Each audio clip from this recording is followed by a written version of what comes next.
အားလုံးပဲမင်္ဂလာပါ United ဖန်ဖာကြိုးဆိုပါတယ် United အသင်းကတော့လာမယ့်နွေရာသီအပြောင်းအရွှေ့မှာ United အသင်းရဲ့ဂိုးသမား2ဦးကိုရောင်းချသွားဖွဲ့ရှိနေတယ်နီးပြအမ်မိုရင်အသင်းမှာဘလို့မှအံမွေနိုင်တဲ့ဂိုးသမား2ဦးဖြစ်တယ်လို့အသင်းရဲ့ပေးသက်တွေကိုယ်တိုင်ကဝေဖန်ပြစ်တင်မှုတွေများလာခံနေရတဲ့ပထမဦးစားပေးဂိုးသမားဖြစ်တဲ့အန်ဒရက်အိုနာနာကတော့အသက်28နှစ်အရွယ်ရှိနေပြီ Market Value က32သန်းရှိပြီးတော့ United အသင်းကို2023-24ရာသီမှာရောက်ရှိလာခဲ့တယ်အဲ့ဒီတန်းလက်ထက်မှာအဖေကသူဖလာတစ်လုံးတော့အောင်မြင်မှုရရှိခဲ့တဲ့အိုနာနာတော့အခုလက်ရှိ sorry ကလပ်တွေဖြစ်တဲ့အသင်းအနေနဲ့ရှိတ်ဆက်မှုတွေရှိနေတာပဲဖြစ်တယ် United အသင်းကတော့ဂိုးသမား2ဦးကိုရောင်းချပြီးတော့ပေါ်တိုဂိုးသမားဒီယိုဂိုကော့စတာတို့လိုတန်ကြီးမြင့်ဂိုးသမားတွေကိုပြန်လည်ခေါ်ယူမယ်လို့ကျွန်တော်ကတော့ထင်မြင်မိတယ်ဒီယိုဂိုကော့စတာရဲ့အခုလက်ရှိယူရိုပေါင်360ဝန်းကျင်လောက်နဲ့ရနိုင်တဲ့ဂိုးသမားဖြစ်နေတဲ့အချိန်တော့ United အသင်းကတော့အိုနာနာကိုရောင်းချရင်30ဝန်းကျင်မဟုတ်ရင်တော့25သန်းဝန်းကျင်လောက်တော့ရမယ်လို့ကျွန်တော်ကတော့ထင်မြင်မိတယ်အဲ့တဲ့အသင်းမှာစွမ်းဆောင်ရည်ကောင်းတွေမပြနိုင်တဲ့အိုနာနာတို့ကိုဂိုးသမားဘန်နာတို့ကိုထုတ်ပြီးတော့အသင်းကလူငယ်ဂိုးသမားတွေကိုခေါ်ယူသင့်တယ်လို့ကျွန်တော်ကတော့ထင်မြင်မိတယ်ကိုအိုနာနာကလည်း AC Milan မှာစွမ်းဆောင်ရည်ကောင်းတွေကိုပြသခဲ့တဲ့ဂိုးသမားဖြစ်တော့ United နီးပြအဲ့ဒီဒါလက်ထက်မှာ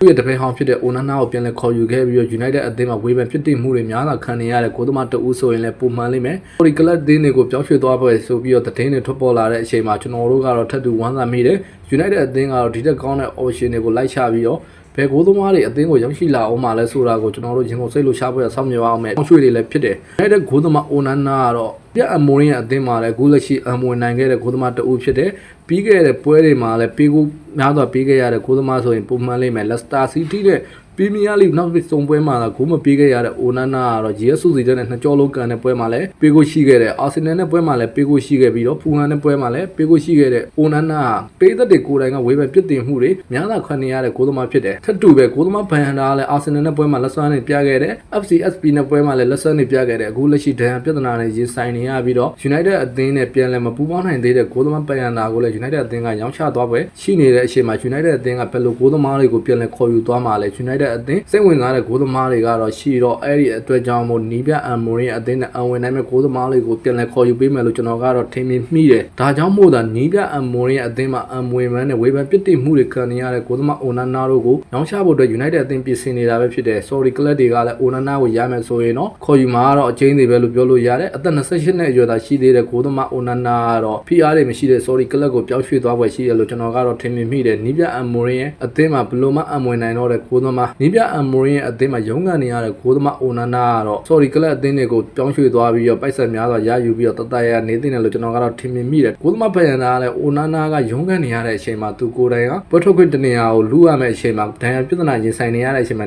United ရဲ့အသင်းပိုင်ရှင်တွေကဂိုးသမားဘန်နာကိုမှရောင်းဖို့အတွက်လာမယ့်နေရာဒီမှာပြင်ဆင်နေတာပဲဖြစ်တယ်။ဘယ်ကစားသမားတွေထွက်သွားပြီးတော့ဘယ်ကစားသမားတွေကပြန်လဲဝင်ရောက်လာအောင်မှလဲဆိုတာကိုရင်ကုန်စိတ်လို့ချဖို့ရဆောင်မြော်အောင်မယ်။ပြောင်းရွှေ့ဖြစ်တယ်လို့သုံးသပ်ရင်းနဲ့ပဲကျွန်တော်ရဲ့အစီအစဉ်ကိုအဆုံးသတ်ပါရစေ။ United Football ကမိုင်းသတင်းများကိုနေ့စဉ်တင်ဆက်ပေးနေတာမို့ like and subscribe လေးနှိပ်ပေးဖို့မေတ္တာရက်ခံပါတယ်။အားလုံးကိုကျေးဇူးထူးတင်ရှိပါတယ်ခင်ဗျာ။